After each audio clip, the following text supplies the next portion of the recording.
నమస్కారమండి. పోటీ పరీక్షలకు సిద్ధమవుతున్న అభ్యర్థులందరికీ స్వాగతం. మనం ప్రతిరోజూ ఎన్నో పనులు చేస్తుంటాం. నడుస్తాం, రాస్తాం, వస్తువులను పట్టుకుంటాం.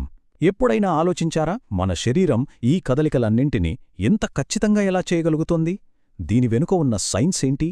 ఈరోజు మన క్లాస్లో జనరల్ సైన్స్లోని ఒక ముఖ్యమైన అధ్యాయం శరీర కదలికల గురించి వివరంగా క్షుణ్ణంగా తెలుసుకుందాం. ఈ టాపిక్ నుంచి ప్రశ్నలు రావడానికి చాలా ఆస్కారం ఉంది, కాబట్టి ప్రతి పాయింట్ను జాగ్రత్తగా వింటూ నోట్స్ రాసుకోండి. సరే, మరి మొదలు పెడదామా?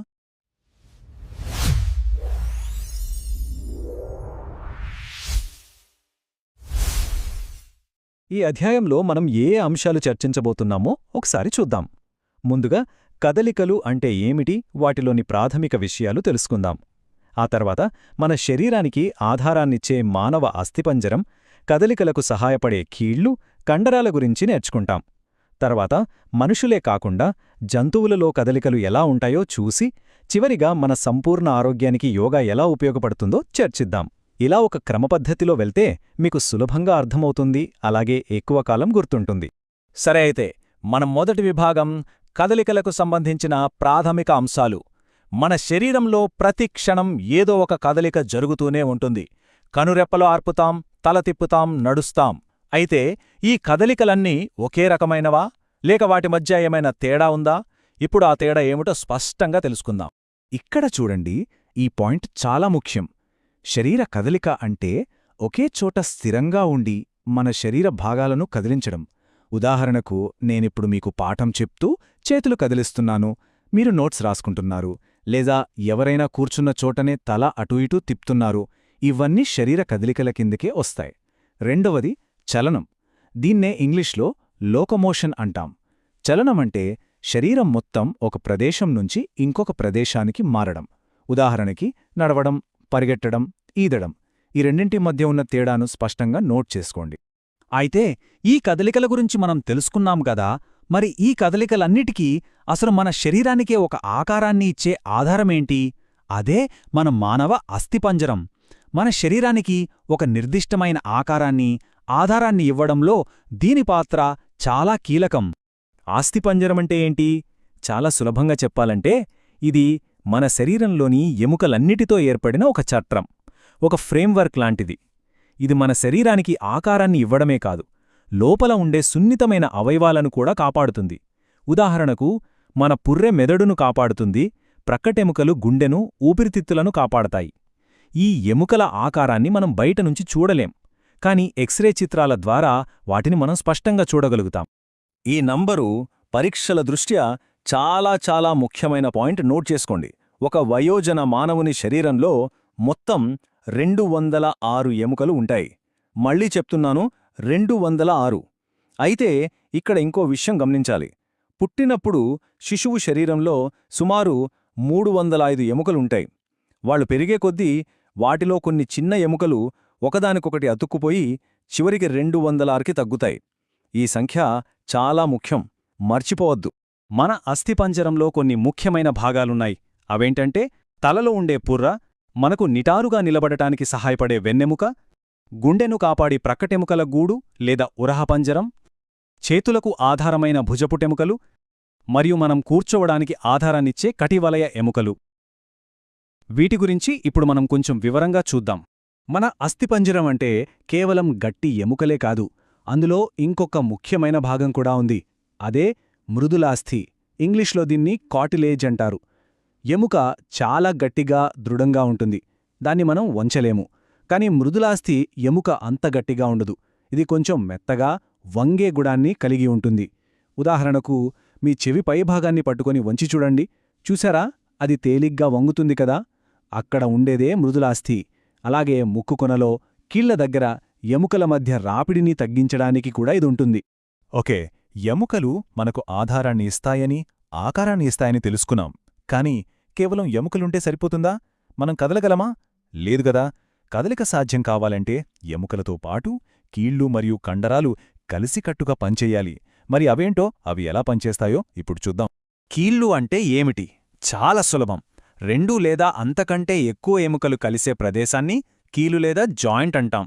ఈ కీళ్లు ఉండటం వల్లే మనం మన శరీర భాగాలను వంచగలుగుతున్నాం, తిప్పగలుగుతున్నాం. ఒకవేళ మన శరీరంలో ఈ కీళ్లనేవి లేకపోతే మన శరీరం ఒక కట్టెలాగా కదలకుండా ఉండిపోతోంది. అంత ముఖ్యమైనవి ఈ కీళ్లు. మన శరీరంలో చాలా రకాల కీళ్లు ఉన్నాయి.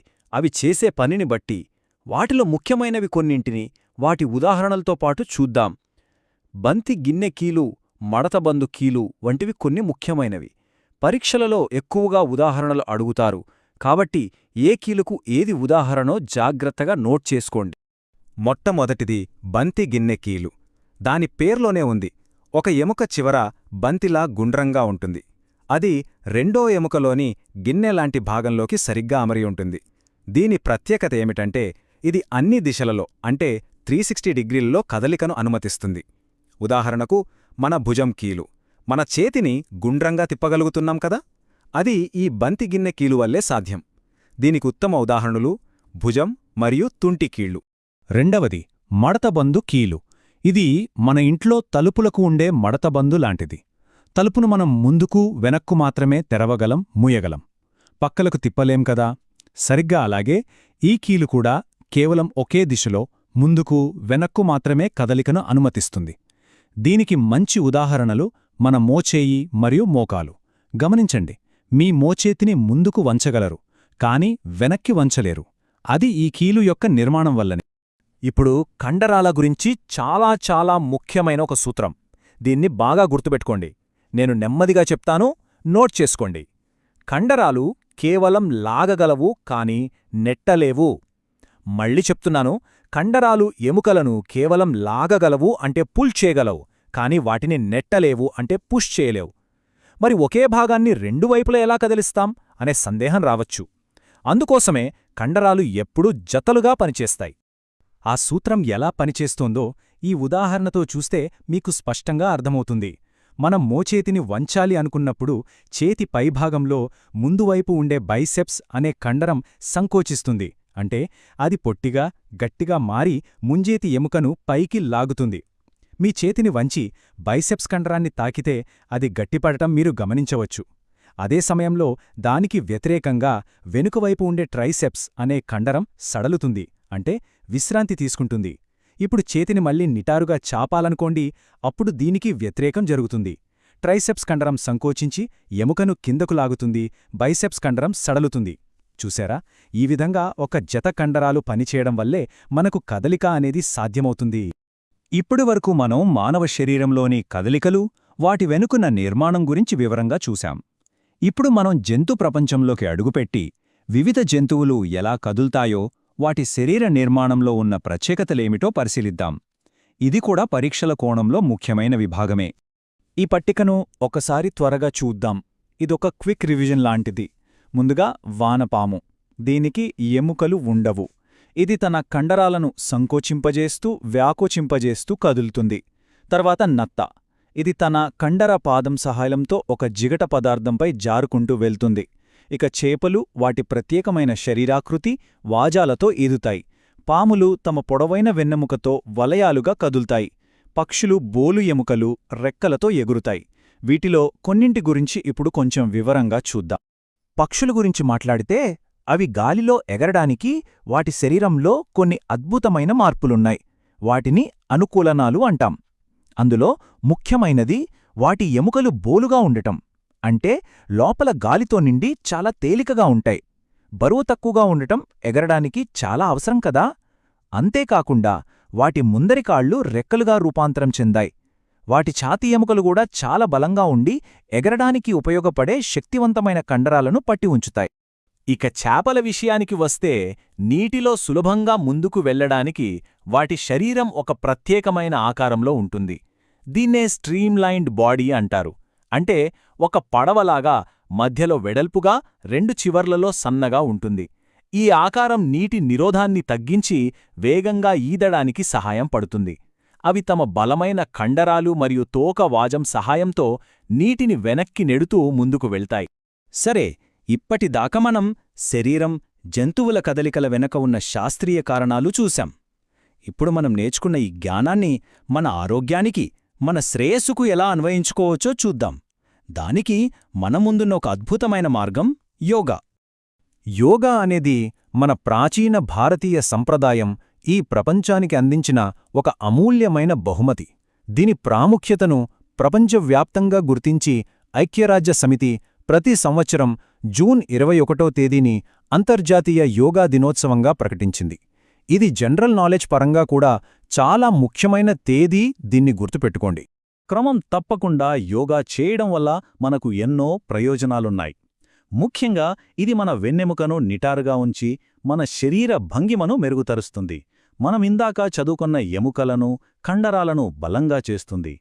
కీళ్ల నొప్పుల నుంచి ఉపశమనం కలిగిస్తుంది. కండరాలను చురుకుగా ఉంచి గుండె ఆరోగ్యానికి కూడా ఎంతగానో మేలు చేస్తుంది. అంటే మనం ఈరోజు చదువుకున్న అస్థిపంజర వ్యవస్థకు, కండర వ్యవస్థకు యోగా ఒక సంపూర్ణ వ్యాయామం లాంటిది. అయితే ఇక్కడొక ముఖ్యమైన విషయాన్ని అందరూ గుర్తుంచుకోవాలి. యోగా వల్ల ఇన్ని ప్రయోజనాలున్నప్పటికీ దానిని సరైన పద్ధతిలో చేయాలి. తప్పుగా చేస్తే ప్రయోజనాలకు బదులుగా నష్టాలు జరిగే ప్రమాదముంది. కాబట్టి ఎప్పుడూ కూడా శిక్షణ పొందిన నిపుణుల పర్యవేక్షణలోనే యోగాసనాలు వెయ్యాలి. సరే, ఈరోజు మనం శరీర కదలికల గురించి ఎన్నో ముఖ్యమైన విషయాలు నేర్చుకున్నాం. ఈ విశ్లేషణను ముగించే ముందు మీకోసం ఒక ప్రశ్న. మీ శారీరక దృఢత్వానికి మరియు ఆరోగ్యానికి మీరు ఎలాంటి చర్యలు తీసుకుంటున్నారు? గుర్తుంచుకోండి, పోటీ పరీక్షలకు గంటల తరబడి ఏకాగ్రతతో కూర్చుని చదవాలంటే శారీరక, మానసిక ఆరోగ్యం చాలా ముఖ్యం. కాబట్టి చదువుతో పాటు మీ ఆరోగ్యంపై కూడా తప్పకుండా శ్రద్ధ పెట్టండి. మీరందరూ పరీక్షలలో మంచి విజయం సాధించాలని మనస్ఫూర్తిగా కోరుకుంటున్నాను. All the best.